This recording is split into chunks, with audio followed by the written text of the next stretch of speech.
ओम श्री गणेशाय नमः। ओम गं गुरुवे नमः। ओम नमः शिवाय। शिवजी सदा सहाय। रुद्र संहिता प्रथम खंड अध्याय 16।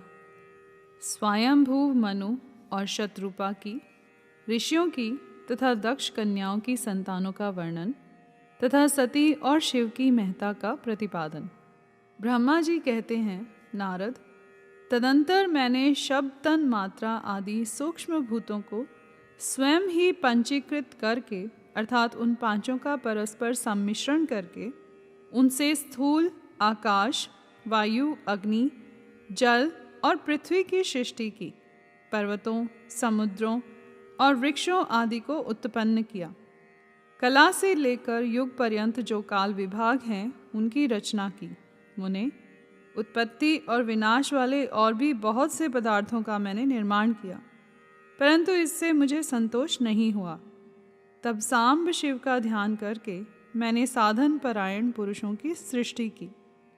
अपने दोनों नेत्रों से मरीचि को, हृदय से भृगु को, सिर से अंगिरा को, व्यान वायु से मुनिश्रेष्ठ पुलह को, उदान वायु से पुलसत्य को, समान वायु से वशिष्ठ को, अपान से क्रतु को, दोनों कानों से अत्रि को, प्राणों से दक्ष को, गोद से तुमको, छाया से कर्दम मुनि को तथा संकल्प से समस्त साधनों के साधन धर्म को उत्पन्न किया। मुनिश्रेष्ठ, इस तरह इन उत्तम साधकों की सृष्टि करके महादेव जी की कृपा से मैंने अपने आप को कृतार्थ माना। तत्पश्चात संकल्प से उत्पन्न हुए धर्म मेरी आज्ञा से मानव रूप धारण करके साधकों की प्रेरणा से साधन में लग गए। इसके बाद मैंने अपने विभिन्न अंगों से देवता, असुर आदि के रूप में असंख्य पुत्रों की सृष्टि करके उन्हें भिन्न भिन्न शरीर प्रदान किए। मुने, तदंतर अंतर्यामी भगवान शंकर की प्रेरणा से अपने शरीर को 2 भागों में विभक्त करके मैं 2 रूप वाला हो गया। नारद, आधे शरीर से मैं स्त्री हो गया और आधे से पुरुष। उस पुरुष ने उस स्त्री के गर्भ से सर्व साधन समर्थ उत्तम जोड़े को उत्पन्न किया। उस जोड़े में जो पुरुष था वही स्वयंभू मनु के नाम से प्रसिद्ध हुआ। स्वयंभू मनु उच्च कोटि के साधक हुए तथा जो स्त्री हुई वह शतरूपा कहलाई। वह योगिनी एवं तपस्विनी हुई। तात, मनु ने वैवाहिक विधि से अत्यंत सुंदरी शतरूपा का पाणी ग्रहण किया तथा उससे वे मैथुन जनित सृष्टि उत्पन्न करने लगे। उन्होंने शतरूपा से प्रियव्रत और उत्तानपाद नामक 2 पुत्र और 3 कन्याएं उत्पन्न की। कन्याओं के नाम थे आकुति, देवहूति और प्रसूति। मनु ने आकुति का विवाह प्रजापति रुचि के साथ किया। मझली पुत्री देवहूति कर्दम को ब्याह दी और उत्तानपाद की सबसे छोटी बहन प्रसूति प्रजापति दक्ष को दे दी। उनकी संतान परंपराओं से समस्त चराचर जगत व्याप्त है।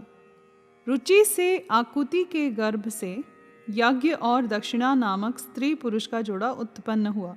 यज्ञ के दक्षिणा से 12 पुत्र हुए।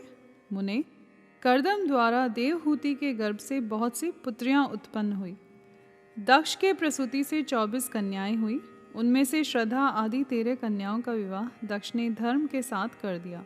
मुनीश्वर, धर्म की उन पत्नियों के नाम सुनो: श्रद्धा, लक्ष्मी, धृति, तुष्टि, पुष्टि, मेधा, क्रिया, बुद्धि, लज्जा, वसु, शांति, सिद्धि और कीर्ति।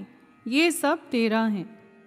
इनसे छोटी जो शेष 11 सुलोचना कन्याएं थीं, उनके नाम इस प्रकार हैं: ख्याति, सती, संभूति, स्मृति, प्रीति, क्षमा, सन्नति, अनसूया, ऊर्जा, स्वाहा तथा स्वधा।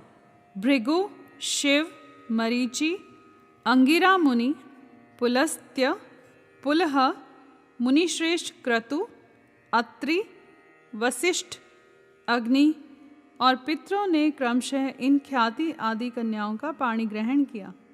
भृगु आदि मुनिश्रेष्ठ साधक हैं। इनकी संतानों से चराचर प्राणियों सहित सारी त्रिलोकी भरी हुई है।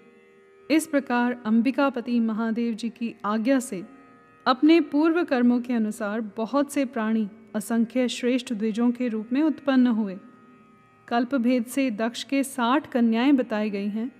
उनमें से 10 कन्याओं का विवाह उन्होंने धर्म के साथ किया, 27 कन्याएं चंद्रमा को ब्याह दी और विधि पूर्वक 13 कन्याओं के हाथ दक्ष ने कश्यप के हाथ में दे दिए। नारद, उन्होंने 4 कन्याएं श्रेष्ठ रूप वाले ताक्षर्य यानी अरिष्ट नेमी को ब्याह दी तथा भृगु, अंगिरा, कृशाश्व को 2-2 कन्याएं अर्पित की। उन स्त्रियों से उनके पतियों द्वारा बहुसंख्यक चराचर प्राणियों की उत्पत्ति हुई। मुनि श्रेष्ठ, दक्ष ने महात्मा कश्यप को जिन 13 कन्याओं का विधि पूर्वक दान दिया था, उनकी संतानों से सारी त्रिलोकी व्याप्त है। स्थावर और जंगम कोई भी सृष्टि ऐसी नहीं है जो कश्यप की संतानों से शून्य हो। देवता, ऋषि, दैत्य, वृक्ष, पक्षी, पर्वत तथा तृणलता आदि सभी कश्यप पत्नियों से पैदा हुए हैं। इस प्रकार दक्ष कन्याओं की संतानों से सारा चराचर जगत व्याप्त है।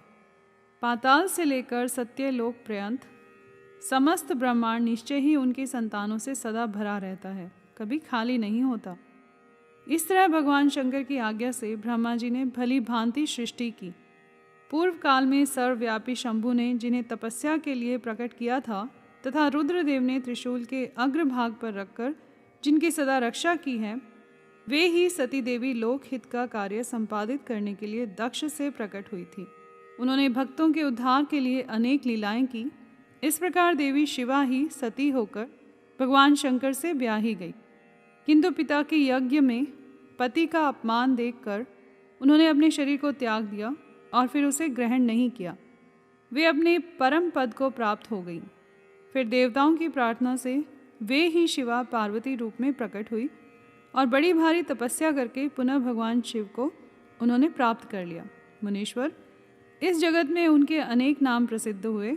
उनके कालिका, चंडिका, भद्रा, चामुंडा, विजया, जया, जयंती, भद्रकाली, दुर्गा, भगवती, कामाख्या, कामदा, अम्बा, मृडानी और सर्वमंगला आदि अनेक नाम हैं जो भोग और मोक्ष देने वाले हैं। ये सभी नाम उनके गुण और कर्मों के अनुसार हैं। मुनि श्रेष्ठ नारद, इस प्रकार मैंने सृष्टि कर्म का तुमसे वर्णन किया है। ब्रह्मांड का यह सारा भाग भगवान शिव की आज्ञा से मेरे द्वारा रचा गया है। भगवान शिव को परब्रह्म परमात्मा कहा गया है। मैं, विष्णु तथा रुद्र, ये 3 देवता गुण भेद से उन्हीं के रूप बतलाए गए हैं। वे मनोरम शिवलोक में शिवा के साथ स्वच्छंद विहार करते हैं। भगवान शिव स्वतंत्र परमात्मा हैं, निर्गुण और सगुण भी वे ही हैं। यहाँ पर अध्याय 16 समाप्त हुआ।